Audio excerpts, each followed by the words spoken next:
سيدنا محمد وعلى آل سيدنا محمد وبارك وسلم۔ لائق صد احترام بزرگوں، عزیز ساتھیوں اور دوستوں، اللہ تبارک و تعالی نے تمام انسانوں کے اندر حیا کا ایک فطری جذبہ رکھا ہے، اور بالخصوص اللہ تعالیٰ نے عورتوں کے اندر اس جذبے کا احساس کچھ زیادہ ہی رکھا ہے، اور اللہ تعالیٰ نے عورت کو ایک مخصوص حس عطا فرمائی ہے جس کے ذریعے وہ اپنے طرف دیکھنے والے کی نگاہوں کو پہچان لیتی ہے کہ مجھے کون اچھی نگاہ سے دیکھ رہا ہے، کس کی نگاہ میں خرابی ہے، کس کی نیت میں کھوٹ ہے۔ ان تمام چیزوں کو بہت اچھی طرح سے عورت پہچانتی ہے، اور جب عورت کے اندر سے یہ فطری حس ختم ہو جاتی ہے اور یہ جو فطری حیا ہے اس کا خاتمہ ہو جاتا ہے، تو پھر دنیا کے اندر مسائل کا جنم ہوتا ہے۔ آج ہمارا یہ چوتھا ہفتہ ہے جس میں آپ کے سامنے ان اسباب کا تذکرہ چل رہا تھا کہ جن اسباب کی وجہ سے مسلم معاشرے میں ارتداد، اسلام کو چھوڑنا، کفر میں داخل ہونا، اور مسلم بچیوں کا غیر مسلموں کے ساتھ تعلقات قائم کرنا، ان سے شادیاں کرنا، اور ایسے ماحول کے اندر جا کر کے زندگی گزارنا جس کا انجام اور جس کا آخر جو ہے وہ آگ کے سوا کچھ نہیں ہے۔ پچھلے ہفتے آپ کے سامنے حیا کے عنوان سے ایک تفصیلی بات آئی تھی، اور اس میں آپ صلی اللہ علیہ وسلم کے احادیث کے حوالے سے، قرآن مجید کی آیتوں کے حوالے سے، اور صحابہ کرام کے واقعات کے حوالے سے آپ کے سامنے اس بات کو واضح کیا گیا تھا کہ شریعت اسلام میں حیا کی اہمیت کیا ہے، شریعت اسلام حیا کو کتنا اہمیت دیتی ہے، کتنا اونچا مقام حاصل ہے اس شریعت کے اندر۔ روایتوں میں آتا ہے کہ حضرت اسماء رضی اللہ تعالی عنہ، جو حضرت عائشہ رضی اللہ تعالی عنہ کی بڑی بہن ہے، ان کی شادی حضرت زبیر رضی اللہ تعالیٰ عنہ سے ہوئی تھی، جو حضرت رسول اللہ صلی اللہ علیہ وسلم کے پھوپھی زاد بھائی تھے۔ حضرت عائشہ رضی اللہ عنہ کی بڑی بہن تھی، تو اس اعتبار سے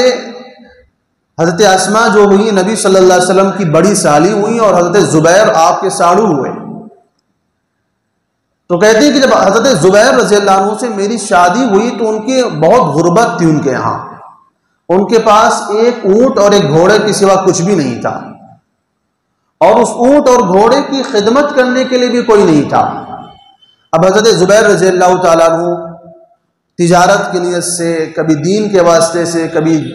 شرعی امور کی وجہ سے باہر جاتے تھے، تو اس کی دیکھ ریکھ کا کام انہی کا ہوتا تھا، اس کے لیے چارے کا انتظام کرنا، کھجوروں کی گٹھلیوں کو پیس کر کے اس کا چارہ تیار کرنا۔ کہتے جب بنو نذیر کو مدینے سے جلا وطن کیا گیا تو رسول اللہ صلی اللہ علیہ وسلم نے بنو نذیر کے علاقے میں حضرت زبیر رضی اللہ عنہ کو ایک زمین دے دیا تھا، یا باغ جو بھی تھا، کھیت رہا ہوگا۔ تو حضرت اسماء رضی اللہ تعالیٰ عنہ وہاں جاتی تھی، اس کھیت کے اندر، اس باغ کے اندر، وہاں سے چارہ اکٹھا کر کے لے کر کے آتی تھی۔ کئی میل کا فاصلہ تھا۔ کہتے ایک مرتبہ رسول اللہ صلی اللہ علیہ وسلم کا گزر ہوا، حضرت اسماء رضی اللہ تعالیٰ عنہ ادھر سے آ رہی تھی، اور سر کے اوپر وہ بوجھ لادا ہوا تھا۔ نبی صلی اللہ علیہ وسلم نے کہا کہ آؤ میرے سواری پر پیچھے بیٹھ جاؤ، کیونکہ ایک تو رشتہ دار تھی، دوسری بات یہ تھا کہ اس زمانے میں اس وقت تک پردے کے احکام نازل نہیں ہوئے تھے. پردے کا جو حکم نازل ہوا ہے وہ تقریباً 4 یا 5 ہجری میں نازل ہوا ہے. تو یہ اس سے پہلے کا واقعہ. لیکن حضرت اسماء رضی اللہ تعالی عنہ نے اس بات کو گوارا نہ کیا. انہوں نے کہا مجھے شرم آتی ہے کہ میں کسی مرد کے جو ہے جھرمٹ میں مردوں کی جماعت میں اس طرح سوار ہو کر کے جاؤں. انہوں نے بوجھ لا کر لادنا اور چلنا تو برداشت کر لیا، بوجھ اٹھانے کی تکلیف کو برداشت کر لیا، لیکن نبی صلی اللہ علیہ وسلم جیسی شخصیت کے پیچھے سوار ہونا گوارا نہ کیا. اس واقعے کے اندر عبرت ہے ہمارے ان مسلمان عورتوں کے لیے جو آج بے جھجک غیروں کی سواریوں پہ سوار ہو جاتے ہیں، غیروں کے ساتھ گھومنے کے لیے نکل جاتے ہیں، غیروں کی گاڑیوں پر سوار ہو کر کے ان کے ساتھ وہ ناجائز کام انجام دیتے ہیں جو شرم اور حیا کے تقاضے کے خلاف ہے. کہ حضرت اسماء رضی اللہ تعالی عنہ نے رسول اللہ صلی اللہ علیہ وسلم جیسی شخصیت کے پیچھے ان کی سواری پر بیٹھنا گوارا نہ کیا. یہ اس غیرت کا تقاضا تھا، اسی غیرت اور شرم کی وجہ سے تھا جو ان لوگوں کے اندر پائی جاتی تھی. موسیٰ علیہ السلام کا واقعہ قرآن مجید میں اللہ تعالیٰ نے بیان فرمایا ہے کہ جب فرعون کہ لشکری موسیٰ علیہ السلام کو تلاش کر رہے تھے، موسیٰ علیہ السلام مصر سے نکلے ہیں تو مدین کے علاقے میں پہنچے. وَلَمَّا وَرَدَ مَاءَ مَدْيَنَ وَجَدَ عَلَيْهِ أُمَّةً مِّنَ النَّاسِ يَسْقُونَ. قرآن کہتا ہے موسیٰ علیہ السلام جب مدین پہنچے تو وہاں پر ایک کنواں تھا اور اس کنویں پر لوگ اپنے جانوروں کو، اپنے اونٹوں کو، بکریوں کو اور دیگر چیزوں کو پانی پلا رہے تھے. موسیٰ علیہ السلام نے دیکھا کہ 2 شریف بچیاں حیا کے ساتھ، پردے کے ساتھ الگ کھڑی ہوئی ہیں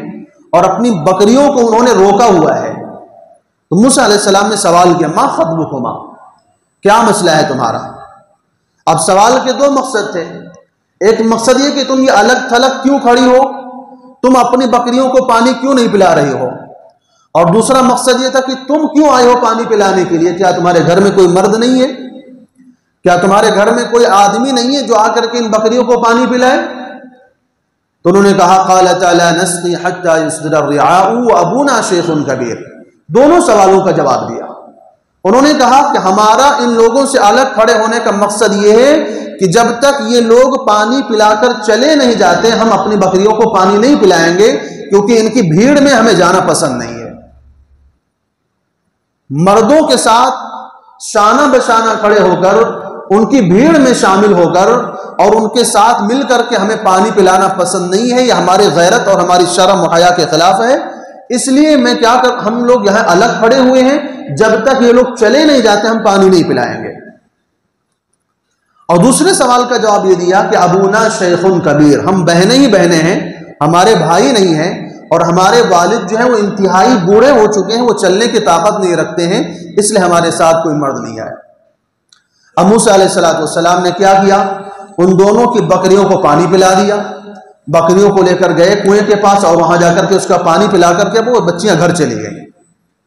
اب موسیٰ علیہ السلام جا کر کے وہیں پر ایک پیڑ کے نیچے بیٹھ گئے اور اللہ تعالیٰ سے دعا کرنے لگے رب انی لما انزلت الی من خیر فقیر. اے اللہ میرا کوئی ٹھکانہ نہیں ہے، میری ضرورت کا کوئی انتظام نہیں ہے، میں آپ کی رحمت کا محتاج ہوں. آپ جو بھی بھلائی میرے لیے نازل فرمائیں گے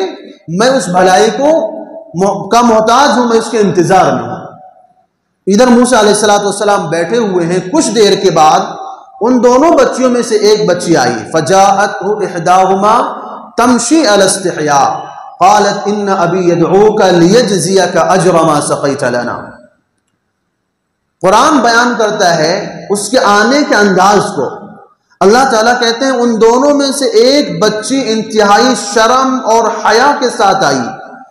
ایسا نہیں کہ بے باکی سے آ کر، بے شرمی کے سے آ کر موسیٰ علیہ السلام کے سامنے کھڑی ہو گئی. انتہائی ادب سے سمٹ کر کے پردے میں ہو کر کے آ کر کے ایک جانب میں کھڑی ہوئی اور کہنے لگی کہ میرے والد صاحب آپ کو بلا رہے ہیں کیونکہ آپ نے ہماری بکریوں کو پانی پلا کر کے ہمارے اوپر احسان کیا ہے، ہمارے والد آپ کو اس کا بدلہ دینا چاہتے ہیں. تو اس واقعے میں بھی اللہ تبارک و تعالیٰ نے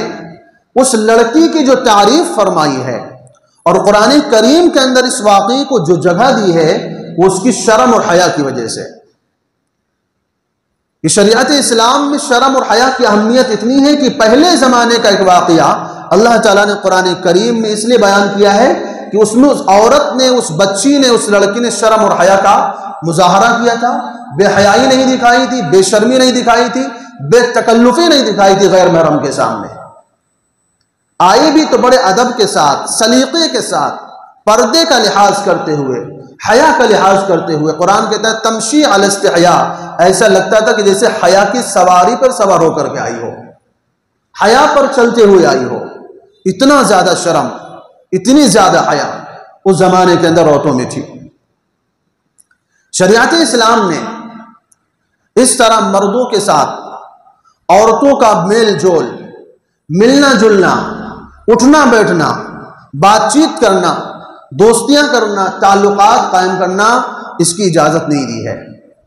شریعت اسلام اس بے وقوفی کو کبھی بھی پسند نہیں کرتی کہ گوشت کے ٹکڑے لے جا کر کے 4 کتوں کے درمیان چھوڑ دیے جائیں اور اس کے بعد ان کتوں کو اس لیے لاٹھی سے مارا جائے کہ انہوں نے ہماری اجازت کے بغیر اس گوشت کو ہاتھ کیوں لگایا۔ جب آپ کتوں کے درمیان گوشت چھوڑیں گے تو ان کا کام کیا ہے؟ نوچنا ہے، وہ کھائیں گے۔ شریعت اسلام اس عقل مندی سے دور بھاگتی ہے اور اس عقل مندی کو دور سے ہی سلام کرتی ہے کہ آپ مٹھائی کے ڈبے کے اوپر چاشنی لگا کر کے چیٹیوں کے درمیان چھوڑ دیں اور پھر کہیں کہ بغیر اجازت کے کوئی چیٹی اس مٹھائی کو ہاتھ نہ لگائے۔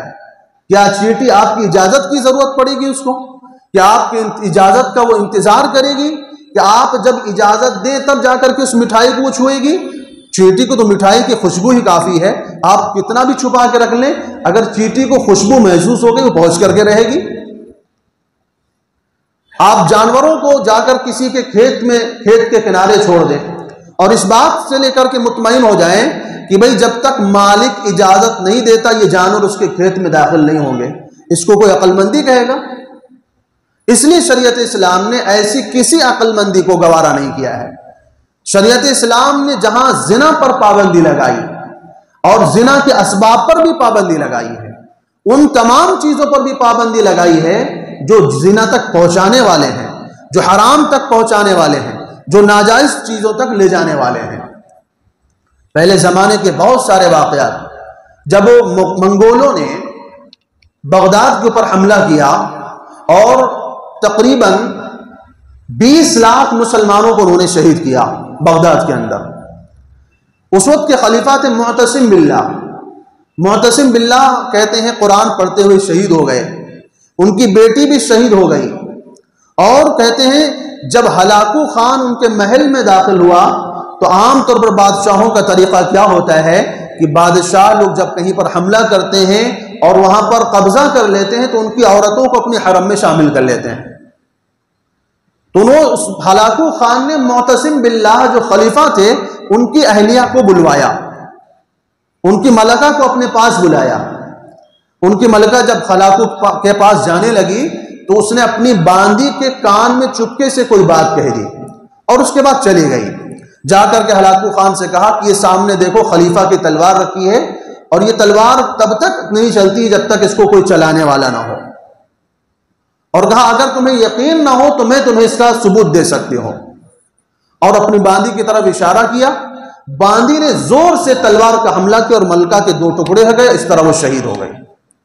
گویا کہ انہوں نے باندی کے کان میں اسی بات کو کہا تھا کہ مجھے اپنی عزت زیادہ پیاری ہے، مجھے اپنی حرمت زیادہ پیاری ہے، اپنی جان سے بھی زیادہ پیاری ہے، اس لیے اگر تم دیکھو کہ بادشاہ یا ہلاکو خان میرے ساتھ کوئی برائی کا ارادہ کر رہا ہے تو ایسا کرنا کہ تم جو ہے میرے اوپر حملہ کر کے مجھے ختم کر دینا، میرا خاتمہ کر دینا۔ مجھے اس بات کو تو میری اپنی جان تو گوارا ہے، لیکن اپنا جسم، اپنی عزت، اپنا ناموس ایک غیر کے حوالے کرنا مجھے گوارا نہیں ہے۔ عثمان رضی اللہ تعالیٰ عنہ خلیفہ سوم ہیں، رسول اللہ صلی اللہ علیہ وسلم کے داماد ہیں۔ آپ جانتے ہیں کہ ان کو انتہائی مظلومانہ طریقے سے شہید کیا گیا۔ کہتے ہیں جب بلوائی حضرت عثمان رضی اللہ تعالیٰ عنہ کے گھر میں داخل ہوئے تو عثمان رضی اللہ تعالیٰ عنہ کی اہلیہ کی حضرت نائلہ رضی اللہ تعالیٰ عنہ، حضرت نائلہ رضی اللہ تعالیٰ عنہ نے ان کو اپنے بالوں کے اندر چھپانا چاہا۔ ان کے بال لمبے رہے ہوں گے تو انہوں نے سوچا کہ لاؤ شوہر کو اپنے بالوں میں چھپا لیتے ہوں، تو عثمان رضی اللہ تعالیٰ عنہ نے ان کو منع کیا، اور وہ کہنے لگے لیس دخولہم علی اعظم اکبر من حرمت شعری کا، کہا ان کا میرے اوپر حملہ کرنا، میری جان لے لینا، مجھے قتل کر دینا، میرے نزدیک تمہارے بالوں کے احترام سے زیادہ نہیں ہے، تمہارے بالوں کی عزت مجھے زیادہ ہے، اپنے بالوں کو چھپاؤ، خذی خمارکی، اپنی اوڑھنے کو اوڑھ لو، اپنے آپ کو پردے میں رکھو، مجھے یہ بات گوارا نہیں کہ تم ان کے سامنے بے پردگی کے ساتھ آ جاؤ۔ تو یہ ہمارے اسلاف تھے، اکابر تھے، جنہوں نے حیا کا درس ہمیں دیا ہے، حیا کا سبق ہمیں پڑھایا ہے، اور یہ بتایا ہے کہ آج امت مسلمہ کے اندر جو ہمارے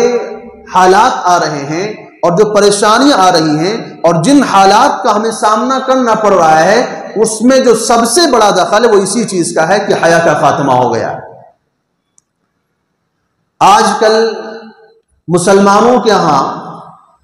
ایسے ایسے کپڑے پہنے جا رہے ہیں، ایسے ایسے برقعے اوڑھے جا رہے ہیں جن کو فیشن ایبل برقعے کہا جاتا ہے۔ پہلے زمانوں کے اندر برقعوں کا جو استعمال ہوتا تھا وہ بدن کو بھی چھپانے کے لیے ہوتا تھا اور کپڑوں کو بھی چھپانے کے لیے ہوتا تھا۔ جب اسلام کے اندر پہلی مرتبہ پردے کے احکام نازل ہوئے اور اللہ تعالیٰ نے فرمایا کہ کل ازواجی کا و بناتی کا و نساء المؤمنین یدنین علیہن من جلابیبہن، تو روایتوں میں آتا ہے کہ مدینے کی انصار عورتوں نے اپنے چہروں کے اوپر کالے کپڑے ڈال کر کے وہ باہر نکلتی تھی، اور ایسا محسوس ہوتا تھا کہ ان کے سروں کے اوپر کوے بیٹھے ہوں، مطلب پورے بدن کو ڈھک لیتی تھی، اور اس میں کوئی جو ہے فیشن والی بات نہیں تھی، کوئی ایسی چمک دمک نہیں ہوا کرتی تھی جس سے ان کی طرف کوئی مائل ہو۔ لیکن آج کل کے جو برقعے اوڑھے جا رہے ہیں اس میں دو طرح کی خرابیاں ہیں، ایک تو ان کے باریک لباس ہوتے ہیں جس سے اندر کا کپڑا ظاہر ہوتا ہے، دوسرے چست ایسے ہوتے ہیں کہ بدن کی ساخت اور بدن کی بناوٹ محسوس ہو جاتی ہے۔ علامہ آلوسی رحمۃ اللہ علیہ نے آج سے بہت سال پہلے یہ بات فرمائی تھی، اور خود حضرت عائشہ رضی اللہ تعالیٰ عنہ کی ایک روایت ہے کہ حضرت عائشہ رضی اللہ تعالیٰ عنہ کہتی ہیں کہ اپنی عورتوں کو جو ہے چمک دمک والی چادروں میں اور جو ہے بھڑکیلے کلر والے لباس کے اندر باہر آنے سے روکا کرو، یہ وہ چیزیں ہیں جو بے حیائی کی طرف لے جاتی ہیں۔ تو علامہ آلوسی رحمۃ اللہ علیہ کیا کہتے ہیں کہ پہلے زمانے میں جو برقعے اوڑھے جاتے تھے ان کا مقصد ہوتا تھا کہ بدن بھی چھپا رہے اور لباس بھی چھپا رہے۔ اب آج کل کے زمانے میں وہ ان کی عبارت ہے کہ جو مالدار عورتیں اپنے کپڑوں کو چھپانے کے لیے اوپر سے جو چادریں اوڑھتی ہیں اس کے اندر جو ہے ڈیزائنیں بنی ہوتی ہیں، نقش و نگار بنے ہوتے ہیں، رنگے برنگے دھاگے لگے ہوتے ہیں، کہا یہ بالکل پردے کے تقاضے کے خلاف ہے، اور یہ بالکل انسانی غیرت کے خلاف ہے، مسلمانوں کی حمیت کے خلاف ہے۔ حضرت مفتی شفیع صاحب رحمۃ اللہ علیہ لکھتے ہیں کہ جب اسلام نے عورت کے پردے کی وجہ سے اس کے پائل کی آواز کو غیر محرم کے کانوں میں پڑھنے سے منع فرمایا ہے، تو جو لباس ہوتا ہے، جو اس کے اندر ڈیزائنیں بنی ہوتی ہیں، جو اس کے اندر نقش و نگار بنے ہوتے ہیں، اس کا پردہ تو بدرجہ اولا ہے کہ جب پائل کی آواز کانوں تک پہنچنا جائز نہیں ہے، تو یہ جو نقش و نگار والے کپڑے پہنے جا رہے ہیں ان کا پردہ بہت، ان کا جو ہے اس کا مقام اس سے اوپر رکھتا ہے۔ تو یہ اکابر علماء کرام کے اور خود حضرت عائشہ رضی اللہ تعالی عنہ کا یہ فتویٰ سمجھ لیجئے کہ ان کا یہ کہنا ہے کہ اس زمانے کے اندر جو اس طرح کی چیزیں آ رہی ہیں یہ پردہ نہیں ہے، بلکہ اس پردے کو خود پردے کی ضرورت ہے، کیونکہ پردے کا مقصد تھا کہ عورت دوسروں لوگوں کی نگاہوں سے بچی رہے، اس کی طرف کوئی دیکھے نہ۔ لیکن آج کل کے پردے ایسے ہیں کہ آدمی کی نگاہ خود بخود ان کی طرف اٹھتی ہے، کیونکہ وہ خود اتنے زیادہ دلکش ہوا کرتے ہیں، ایسے نقش و نگار والے ہوتے ہیں،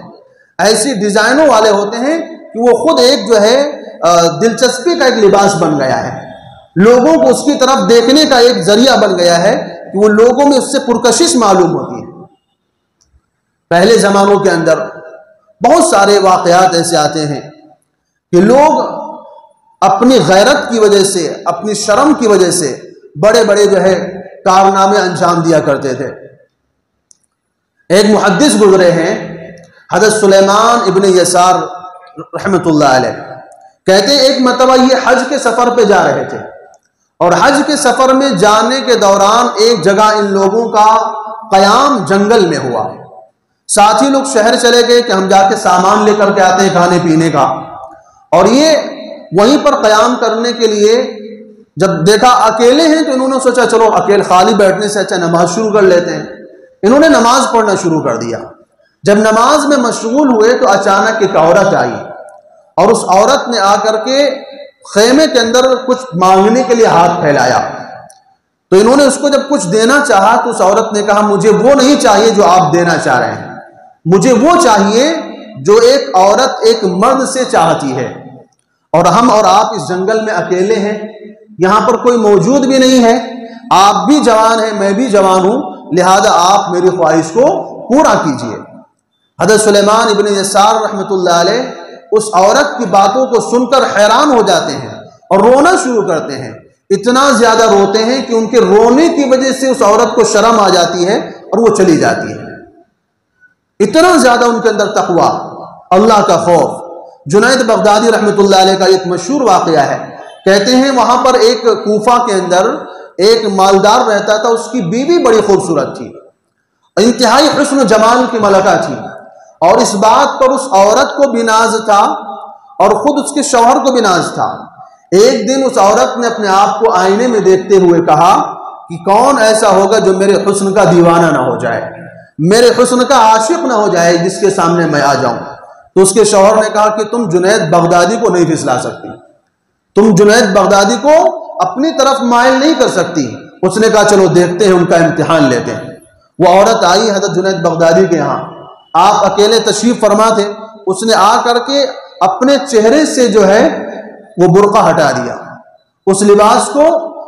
جس سے اس نے پردہ کیا ہوا تھا اس پردے کو ہٹا دیا. جب اس کے چہرے پر حضرت کی نظر پڑی انہوں نے زور سے اللہ اکبر کا نعرہ لگایا.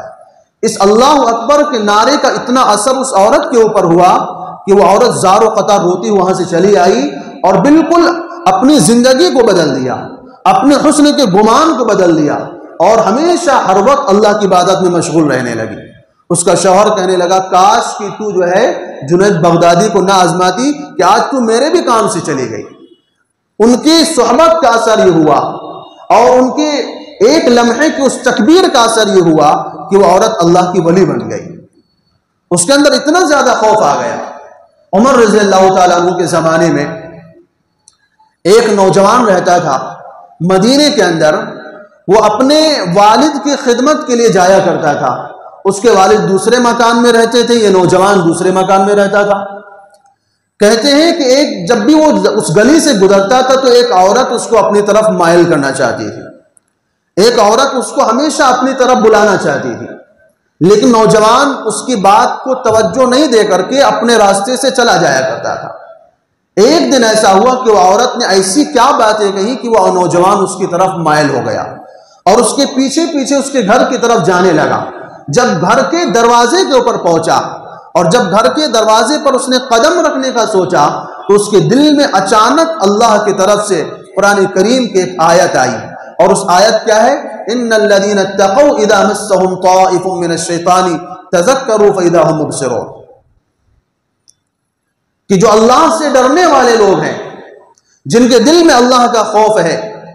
جب ان کو شیطان کی طرف سے کوئی حملہ ہوتا ہے، شیطان کی طرف سے ان کے دل میں کوئی وسوسہ آتا ہے تو اللہ کو یاد کرتے ہیں اور اپنی اس حرکت سے رک جاتے ہیں، باز آتے ہیں.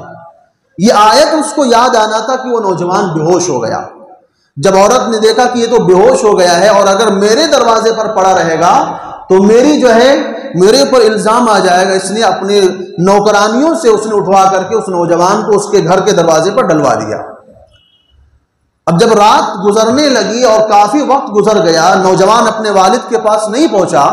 تو اس کے والد اس کو تلاش کرتے ہوئے آئے تو دیکھا کہ وہ نوجوان دروازے پر بے ہوش پڑا ہوا ہے. خیر جب اس کو ہوش آیا، والد نے پوچھا معاملہ کیا ہوا، کیوں ایسا ہو گیا تمہارے ساتھ؟ تو اس نے پوری حقیقت بیان کر دی. پوری حقیقت بیان کرنے کے بعد جب اس کے والد نے پوچھا کہ اچھا یہ بتاؤ قرآن کریم کی وہ کون سی آیت تھی جو تمہارے ذہن میں آئی تھی جس کی وجہ سے تمہارے دل پر اتنا زیادہ خوف طاری ہوا؟ تو اس نوجوان نے کہا قرآن کریم کی آیت ان الذین اتقوا اذا مسهم طائف من الشیطان تذکروا فاذا هم مبصرون، کہ اللہ والے جو اللہ سے ڈرنے والے ہیں، جن کے دل میں اللہ کا خوف ہے، جب ان کو شیطان کی طرف سے کوئی کچوکا لگتا ہے، شیطان کی طرف سے کوئی حملہ ہوتا ہے، شیطان کی طرف سے ان کے دل میں کوئی وسوسہ پیدا ہوتا ہے، وہ اللہ کو یاد کرتے ہیں اور ان کی آنکھیں کھل جایا کرتی ہیں، وہ بے حیائی سے گناہ سے باز آ جاتے ہیں۔ یہ آیت پڑھنے کے بعد وہ نوجوان دوبارہ بے ہوش ہو گیا۔ جب اس کو ہلایا گیا تو پتہ چلا کہ اس کی روح پرواز ہو چکی تھی۔ اتنا زیادہ اللہ کا خوف، گناہ کیا نہیں تھا، گناہ میں کوئی عمل انہوں نے انجام نہیں دیا تھا، صرف گناہ کی طرف مائل ہوئے تھے۔ ایک عورت نے ان کو بہلانا چاہا تھا، پھسلانا چاہا تھا۔ اتنا زیادہ اللہ کا خوف دل پر طاری ہوا کہ وہ رخصت ہو گئے اور ان کا جو ہے انتقال ہی اسی حال میں ہو گیا۔ راتوں رات ان کے والد نے لے آ کر ان کو دفن کروا دیا۔ صبح عمر رضی اللہ تعالیٰ عنہ کو پتہ چلا تو انہوں نے کہا آپ نے مجھے کیوں آ کر کے نہیں بتایا، میں بھی اس کے جنازے میں شامل ہوتا، میں بھی اس کے جنازے میں اس کے دفن میں شامل ہوتا۔ کہا اچھا ٹھیک ہے، مجھے اس کی قبر کے پاس لے کر کے چلو۔ جب اس کی قبر کے پاس لے کر کے گئے تو کہتے ہیں عمر رضی اللہ تعالیٰ عنہ نے سورہ رحمان کی آیت اس کو پڑھ کے سنائی، اس کی قبر کو، وَلِمَنْ خَافَ مَقَامَ رَبِّهِ جَنَّتَانِ، کہ جو لوگ اپنے رب کے سامنے کھڑے ہونے سے ڈر جاتے ہیں، جب بھی دل میں گناہ کا خیال آتا ہے، جب بھی برائی کا خیال آتا ہے، جب بھی کوئی غلط کام کرنا چاہتے ہیں، دل میں اللہ کا خوف طاری ہوتا ہے، دل میں اللہ کی خشیت آتی ہے، اللہ کے سامنے پیشی کا ڈر پیدا ہوتا ہے، اور اس پیشی کے ڈر کی وجہ سے وہ گناہوں سے بچ جاتے ہیں۔ تو فرمایا وَلِمَنْ خَافَ مَقَامَ رَبِّهِ جَنَّتَانِ، جو لوگ اپنے رب کے سامنے کھڑے ہونے سے ڈرتے ہیں اللہ تعالیٰ انہیں 2 جنتیں عطا فرماتے ہیں۔ کہتے جب عمر رضی اللہ تعالیٰ عنہ نے یہ آیت قرآن مجید کی اس کی قبر کے اوپر پڑھی تو اندر سے قبر سے آواز آئی قد اعطانی ربی من الجنت مثل ما قلت، کہ آپ جو یہ قرآن مجید کی آیت پڑھ کے سنا رہے ہیں، میرے رب نے مجھے وہ جنت عطا فرما دی ہے، یہ میرے تقوی کا انعام ہے، میرے گناہوں سے یہ بچنے کا انعام ہے کہ اللہ تعالیٰ نے وہ جنت مجھے عطا فرما دی ہے۔ تو پہلے مسلمانوں کے مردوں میں بھی شرم ہوتی تھی، عورتوں میں بھی حیا ہوا کرتی تھی۔ ایک بدو کا بڑا عجیب واقعہ، دیہاتی صحابی تھی، دیہاتی مسلمان بدو تھے۔ بدو ان لوگوں کو کہا جاتا ہے جو دیہات کے رہنے والے ہوں۔ تو کہتے ہیں کہ ایک مرتبہ وہ اپنی عورت کے ساتھ کہیں جا رہے تھے، راستے میں ٹھوکر لگی یا ہوا کا جھونکا آیا جس کی وجہ سے وہ جو ہے اس عورت کا چہرہ پردے سے ہٹ گیا اور وہاں پر موجود لوگوں نے اس کی عورت کا چہرہ دیکھ لیا۔ اس دیہاتی کو اس واقعے کا اتنا اثر ہوا، اتنی شرم اس کو آئی، اتنی حیا آئی کہ اس نے اپنی بیوی کو جا کر طلاق دے دیا غیرت میں آ کر کے۔ حالانکہ اتنی بات کے لیے طلاق تو نہیں دینا چاہیے تھا، لیکن طلاق دے دیا، اور ایک بہت بڑا قصیدہ اس نے تیار کیا اسی واقعے کو لے کر کے، جس میں اس نے اس بات کا اظہار کیا ہے اور اپنی غیرت کو اس نے بیان کیا ہے۔ غیرت کیا ہے؟ کہتا ہے کہ ترکت حبها من غیر بغض وذالک لکثرت الشرکاء فیہ، میں نے اپنی بیوی کی محبت کو اس لیے چھوڑا ہے، کوئی دشمنی نہیں تھی مجھے، اس سے کوئی نفرت نہیں تھی، ایسا نہیں کہ میرے دل میں اس کی کوئی چاہت نہیں تھی، بلکہ اس لیے میں نے اس کو چھوڑا کہ اس کو دیکھنے والے بہت سارے ہو گئے تھے۔ لکثرت الشرکاء فیہ، کیونکہ اس کے چہرے کا دیدار بہت سارے لوگوں نے کر لیا تھا، اس لیے میری غیرت نے گوارا نہیں کیا کہ میری بیوی کا چہرہ کوئی اور دیکھے۔ یہ ایسی غیرت تھی مسلمانوں کے اندر۔ آج ہمارے اندر یہ غیرت پتہ نہیں کہاں چلی گئی ہے، کیوں ہمارے اندر ایسی حیا، ایسی شرم اور ایسی غیرت پیدا نہیں ہوتی ہے کہ آج عورتیں پردے کے نام پر بھی بے پردہ ہیں۔ کتنی ساری عورتوں کو آپ دیکھتے ہیں کہ وہ برقع پہنے ہوتی ہیں پھر بھی چہرہ کھلا ہوتا ہے، برقع پہنے ہوتی ہیں بال کھولے گھوم رہی ہوتی ہیں، برقع پہنے ہوتی ہیں چہرہ بھی بند کیا تو بال پیچھے سے نکالے ہوئے ہوتی ہیں، یا بہت سی ایسی ہوتی ہے کہ نام کا خالی پردہ ہوتا ہے، پیشانی بھی کھلی ہوئی ہے، ناک بھی کھلی ہوئی ہے، اگر اجازت تھی تو آنکھ کھولنے کی اجازت تھی، لیکن یہ ساری چیزیں کیا ہے؟ یہ برقعے کے نام پر برقعے کا مذاق اڑایا جا رہا ہے کہ عجیب چیزوں کا پردہ ہے، سمجھ نہیں آ رہا کہ پردہ چیز کس چیز کا ہے۔ تو اس نے کیا کہا کہ میں نے اپنی بیوی کو کسی دشمنی کی وجہ سے نہیں، کسی نفرت کی وجہ سے نہیں، ایسا نہیں کہ دل میں بیوی کی محبت نہیں ہے، بلکہ میں نے اس کو اس لیے چھوڑا ہے کیونکہ اس میں اس کو دیکھنے والے بہت سارے ہو گئے تھے۔ اور آگے اس نے کیا بات کہی کہ اذا وقعت ذباب علی طعام رفعت یدی ونفسی تشتہیہ، کیونکہ جب کھانے کے اندر مکھی گر جاتی ہے میں اپنے ہاتھ کو سمیٹ لیتا ہوں، جبکہ دل کے اندر اس کھانے کو کھانے کی خواہش ہوا کرتی ہے، دل میں چاہت ہوتی ہے اس کھانے کی کہ میں اس کھانے کو کھاؤں، اس کی لذت ایسی ہوتی ہے، اس کا ذائقہ ایسا ہوتا ہے کہ میں اس کھانے کو کھاؤں، لیکن میں اس کھانے سے اپنا ہاتھ اٹھا لیتا ہوں جس کھانے میں مکھی گر جایا کرتی ہے۔ اور کہا وَتَجَنَّبَتِ الْأَسْوَدُ وُرُودَ مَائِن اِذَا رَأَتِ الْكِلَابَ وَلَغْنَ فِيهِ، اور کہا سانپ اس پانی کے اندر کبھی بھی جا کر پانی نہیں پیتا جس پانی میں وہ دیکھ لیتا ہے کہ کتے اس میں منہ ڈالا کرتے ہیں۔ تو جہاں پر اس نے دیکھا کہ کتوں نے اس پانی کے اندر منہ ڈالا ہے تو سانپ اس کی غیرت گوارا نہیں کرتی کہ میں جا کر کے وہاں پر پانی پیوں۔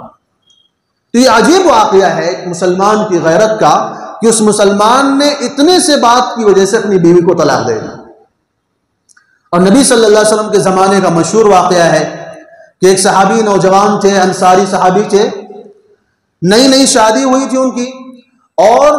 اتفاق ایسا تھا کہ خندق کھودی جا رہی تھی۔ غزوہ خندق کے موقع پر جب تمام عرب کے لوگ تقریباً 12,000 کا لشکر لے کر کے انہوں نے مدینے پر حملہ کیا تھا، نبی صلی اللہ علیہ وسلم تمام صحابہ کرام کے مشورے سے خندق کھود رہے تھے، لیکن وہ نوجوان صحابی تھے، ان کی شادی جلدی ہوئی تھی، انہوں نے دوپہر کے وقت میں رسول اللہ صلی اللہ علیہ وسلم سے اجازت مانگی، اللہ کے رسول میں گھر جانا چاہتا ہوں۔ نبی صلی اللہ علیہ وسلم بھی سمجھ گئے، انہوں نے کہا ٹھیک ہے جاؤ، گھر چلے جاؤ۔ گھر گئے تو دیکھا کہ بیوی دروازے کے باہر کھڑی ہوئی ہے، انہوں نے دور سے ہی نیزہ تان لیا کہ تو گھر سے باہر کیسے آئی؟ تو بیوی نے کہا ذرا آپ صبر کیجئے میرے سرتاج اور صبر سے کام لیجئے، آئیے دیکھیے گھر کے اندر معاملہ کیا ہے۔ گھر کے اندر جا کر دیکھا تو ایک بہت بڑا اژدہا اندر بیٹھا ہوا تھا۔ تو بیوی نے گویا کہ یہ بتایا کہ میں کسی بے حیائی کی وجہ سے نہیں،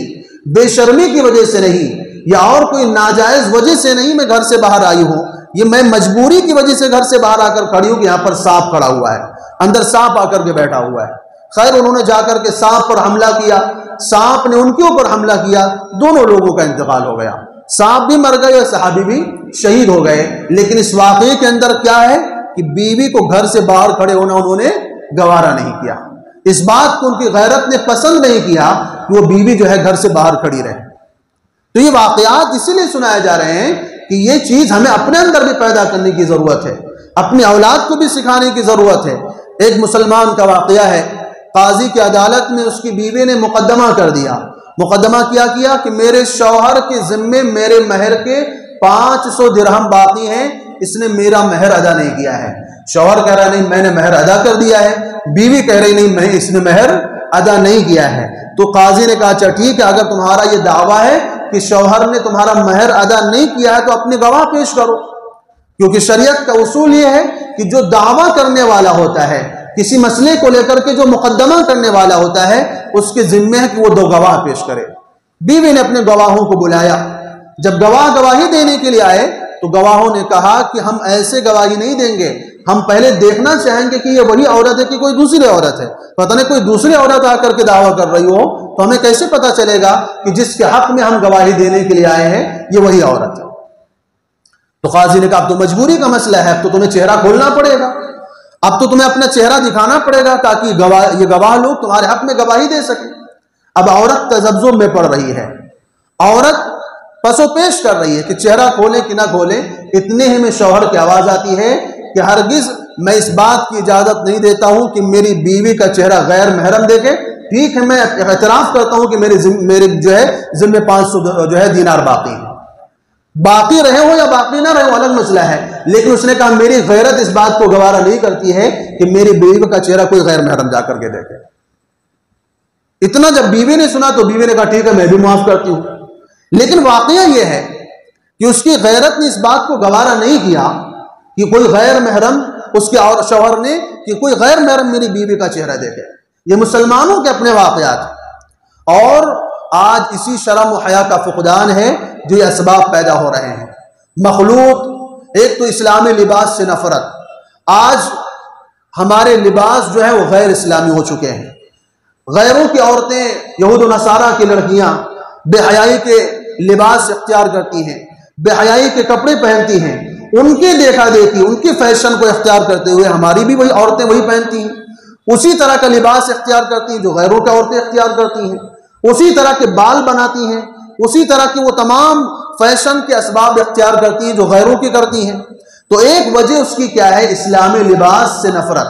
اسلام نے عورت کو جو لباس کے حدود دیے ہیں اور لباس کی جو خصوصیات بتائی ہیں، ان لباس کو خصوصیات کو بھی اختیار کرنا ضروری ہے اور ان حدود کو اختیار کرنا ضروری ہے۔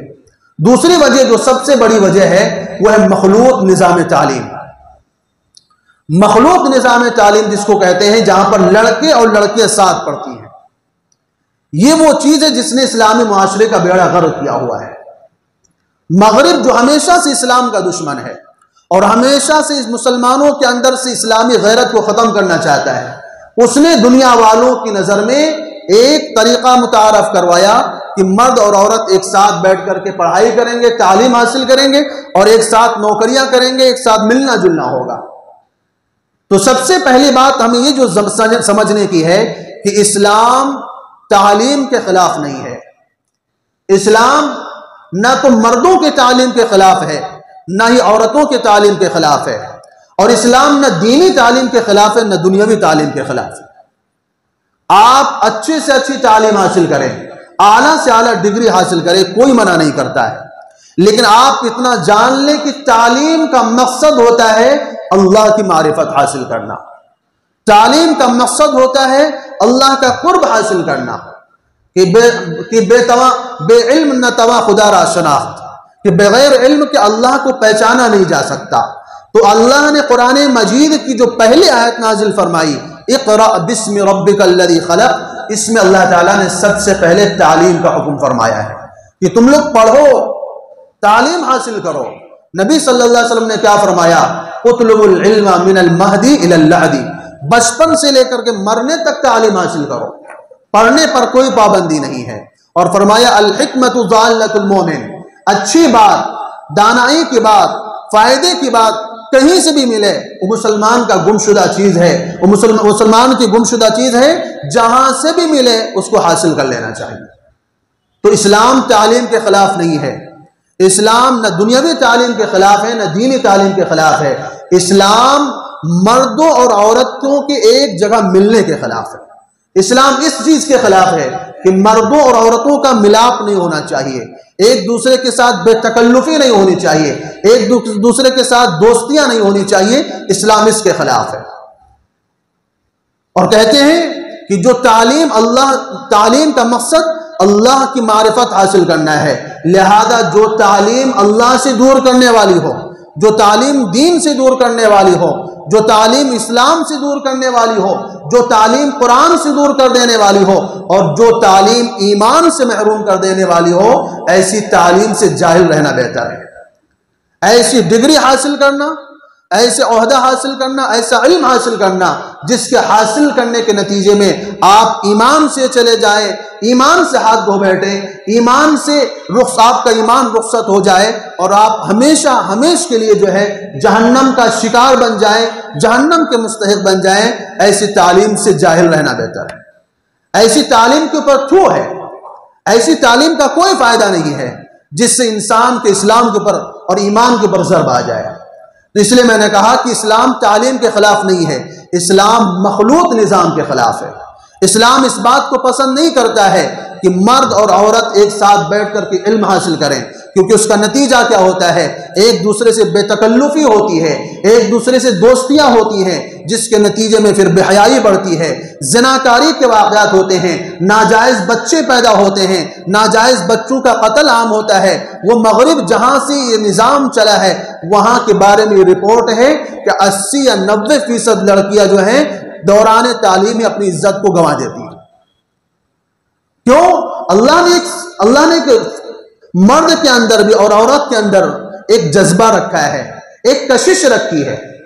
کھچاؤ رکھا ہے، ایک دوسرے کے ساتھ ہوں گے، چاہے وہ کالج ہو، چاہے وہ آفس ہو، چاہے وہ نوکری کی جگہ ہو، کوئی بھی جگہ ہو، جہاں پر بھی دونوں کا اجتماع ہوگا، ایک ساتھ رہیں گے تو بے تکلفی ہونا فطری بات ہے، ایک دوسرے کو چھیڑنا فطری بات ہے، اور ایک دوسرے سے بے تکلف ہونا انسان کی فطرت میں اللہ تعالیٰ نے رکھا ہے۔ اور انسان کی فطرت میں یہ بھی بات ہے کہ جب انسان محسوس کر لیتا ہے کہ کوئی میری طرف دلچسپی دکھا رہا ہے، اگر مرد محسوس کرتا ہے کہ کوئی لڑکی میرے میں دلچسپی دکھا رہی ہے، یا کوئی لڑکی محسوس کرتی ہے کہ کوئی مرد میرے میں دلچسپی دکھا رہا ہے، تو پھر وہ کیا کرتا ہے؟ پھر اس کو اور بھی زیادہ مائل کرنے کی اپنی طرف کوشش کرتا ہے، ایسے کام کر کے، ایسی باتیں بول کر کے، ایسے جملے بولتا ہے جس کی وجہ سے وہ اور بھی زیادہ ہماری طرف مائل ہو۔ یہ انسان کی فطرت کی بات ہے۔ تو اسی فطرت کا اللہ تعالیٰ کو چونکہ پتا تھا، اللہ تعالیٰ کو معلوم تھا کہ انسان کی فطرت ایسی ہے کہ ایک دوسرے کی طرف کھچاؤ رکھتا ہے، کشش رکھتا ہے، اس لیے اسلام اس کے خلاف ہے۔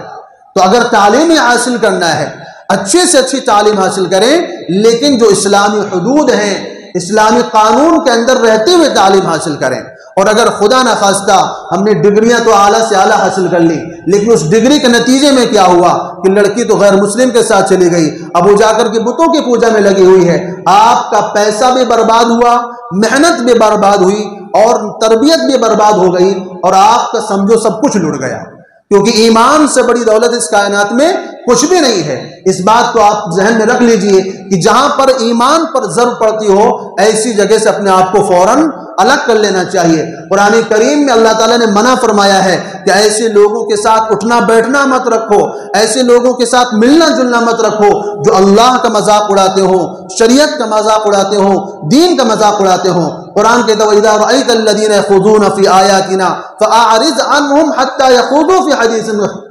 غَيْرِهِ۔ دوسری جگہ فرمایا إِنَّكُمْ إِذًا مِثْلُهُمْ، اگر تم نے اپنے آپ کو وہاں سے الگ نہیں کیا تو تمہارا بھی حشر انہی کے ساتھ ہوگا، انہی لوگوں کے ساتھ تمہارا معاملہ ہوگا۔ تو اس لیے اس بات کو ہمیں سمجھنے کی ضرورت ہے، اس بات کے احساس کرنے کی ضرورت ہے، اور فکر کرنے کی ضرورت ہے۔ تعلیم سے آپ کو کوئی نہیں روک رہا ہے، یہ بات آپ ذہن میں رکھ لیجئے۔ اسلام تعلیم سے منع نہیں کر رہا ہے، لیکن تعلیم کے نام پر بے حیائی سے اسلام ضرور روکتا ہے، تعلیم کے نام سے بے غیرتی سے ضرور روکتا ہے۔ آپ اولاد کو اسکول میں چھوڑ دیں اور اس کے بعد آپ کو